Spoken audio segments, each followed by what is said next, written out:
Olá, querido amigo e irmão, estamos de volta pela graça e misericórdia de Deus. Continuando aqui, vendo sobre a salvação como o milagre maior realizado por Jesus. E a razão por que ele é o maior.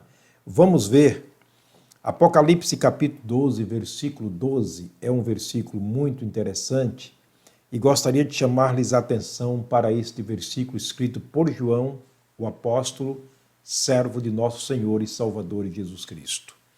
Ele disse: Por isso alegrai-vos, ó céus, e vós que neles habitais, ai dos que habitam na terra e no mar, porque o diabo desceu a vós e tem grande ira, sabendo que já tem pouco tempo.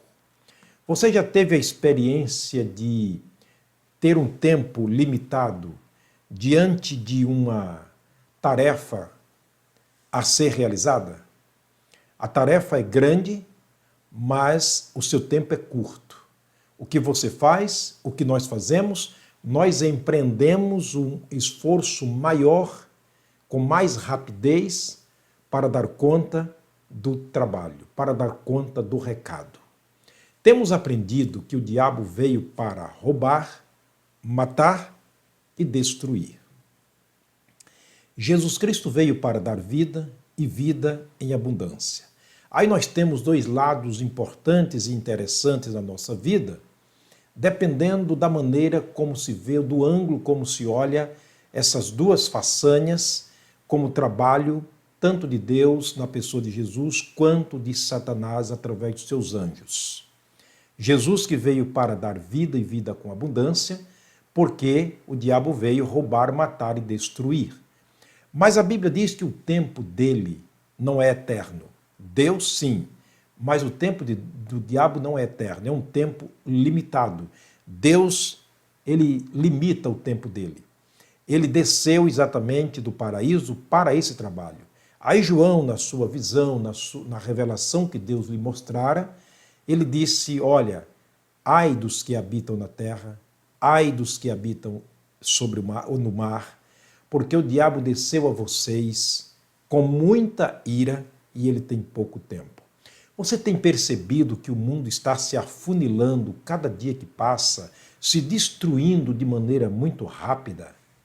Você tem visto que as dificuldades para se viver aqui no mundo têm se agravado cada dia? Você tem percebido que os acontecimentos, as catástrofes do mundo têm se aumentado muito ligeiramente, de maneira rápida e de maneira muito destruidora? Você tem visto que é muito frequente se ouvir notícia de assassinato, de crimes, de tantas coisas horríveis que nos cercam no mundo? Você tem percebido que nós estamos como que numa panela de pressão? Quanto mais tempo passa, mais a pressão aumenta. Esse é o trabalho do diabo. Ele tem oprimido o mundo, ele tem oprimido as pessoas, porque ele sabe que o seu tempo é curto. No tempo dos nossos pais, aí há 50, 60, 80 anos atrás, as coisas eram diferentes, bem diferentes, porque tinha muito tempo ainda para Satanás trabalhar, mas agora não, o tempo está no fim. Jesus já disse, esta é a última hora. Está lá nas cartas de João, ele escreveu sobre isto. Esta é a última hora, temos visto que estamos na última hora, nos últimos momentos, nos últimos instantes. Então é claro que nesse restinho de tempo ele vai trabalhar muito e muito poderosamente para conseguir manter as pessoas presas, manter as pessoas aniquiladas, como vimos na mensagem anterior, cegas espiritualmente, intelectualmente, para conduzi-las com ele para o inferno. Espero que você possa ser inteligente o suficiente para compreender essas questões. Que o trabalho de Satanás nesse sentido tem se tornado muito mais árduo durante esses últimos tempos, porque trata-se dos últimos tempos, das últimas horas, dos últimos dias, para Jesus voltar e levar aqueles que foram achados e salvos, resgatados do cativeiro de Satanás. Olha, nós temos aprendido que Satanás é uma fera indomável. Satanás é uma fera indomável, ele vive procurando a alma humana. Isso ele procura dia e noite. 1 de Pedro, capítulo 5, nós já lemos aqui tantas vezes que você já deve ter decorado esse versículo, quando disse Pedro, sede sóbrios, vigiai, porque o diabo, o adversário de vocês, anda em derredor, como leão, bramando, buscando a quem possa tragar, a quem possa manter aniquilado, anulado, invalidado para a salvação em Cristo. E olha que a fila é muito grande, de pessoas que estão em cima do muro, pessoas que não conseguem de maneira nenhuma, por melhor que elas sejam, por mais bem intencionadas que elas sejam, não conseguem se desprender, não conseguem tomar uma decisão, não conseguem se declarar filha de Deus, não conseguem deixar o mundo de pecado para viver com Deus. Quando eu digo mundo de pecado, estou dizendo o mundo da incredulidade, que é o maior de todos os pecados. A incredulidade é uma maneira de cegueira que Satanás coloca nas pessoas, que elas não conseguem ver, conforme vimos aqui nas mensagens anteriores, as pessoas não conseguem ver a necessidade da salvação. E ainda que sintam a necessidade, ainda utilizam do recurso o tempo. Agora não, depois eu vou pensar. E nesse pensar, continuam anuladas, aniquiladas, e quando morrem serão para sempre aniquiladas ou aniquiladas de Deus. Portanto, ele é uma fera indomável. Como eu disse e repito, ele vive à procura da alma humana. E ele rouba, ele mata, ele destrói. Essa é a missão dele. Eu quero ler um texto que Provérbios, quer dizer, Salomão escreveu no livro dele chamado Provérbios de Salomão. Entre os provérbios que ele escreveu, eis aqui um deles, e eu quero ler para você o que Salomão escreveu. Por sinal, Salomão, segundo a Bíblia Sagrada, o homem mais sábio de todos os tempos. Sabedoria esta dada por Deus. Ele escreveu no capítulo 4, versículo 16 e o versículo 17, assim. Repito, Provérbios capítulo 4, versículos 16 e 17. Pois não dormem se não fizerem mal, e foge deles o sono se não fizerem alguém tropeçar. Porque comem o pão da impiedade e bebem o vinho da violência. Bebem. Os verbos aqui estão no plural. Está falando de mais que uma pessoa.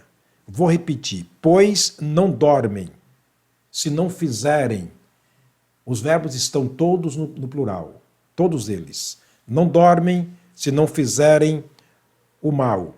Foge deles o sono se não fizerem alguém tropeçar. Esse é o trabalho de Satanás.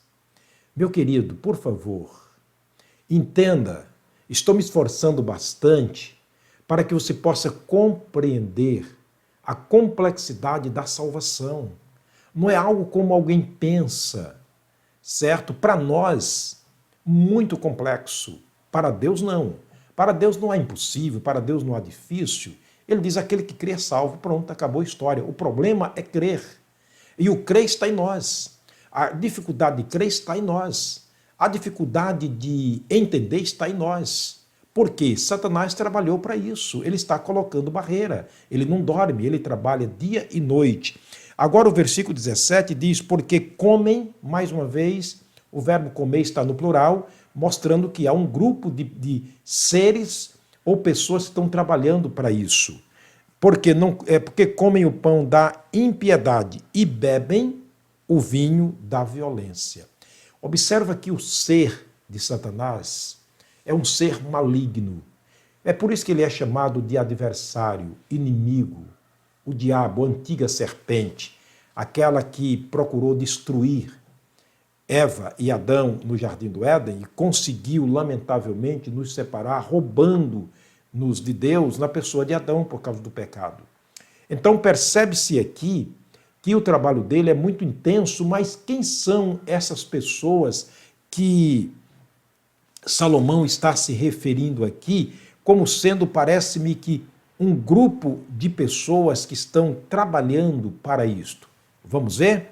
Satanás, ele conta com um grupo de pessoas, de seres, melhor dizendo, seres espirituais, para esse trabalho tão complexo que ele causou para nós.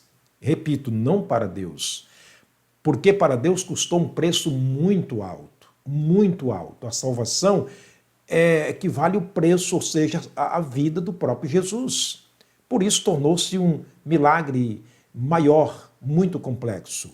Repito, Satanás conta com um número incontável ou com um número incontável de seres humanos nessa batalha incansável, e ele não dorme enquanto não faz alguém tropeçar. Ele não dorme enquanto não faz alguém cair. Ele não dorme enquanto não vê alguém na sua rede. Vejamos, é como aquele pescador que vai para o rio, para o mar,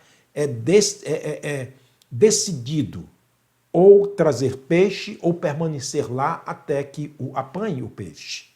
Então, vejamos Efésios capítulo 12, aliás, Efésios capítulo 6, melhor dizendo, e vejamos aqui quem são esses seres que Salomão está se referindo quando ele escreveu no capítulo 4, versículo 16 e 17. Está aqui, ó, Efésios capítulo 6, versículo 12.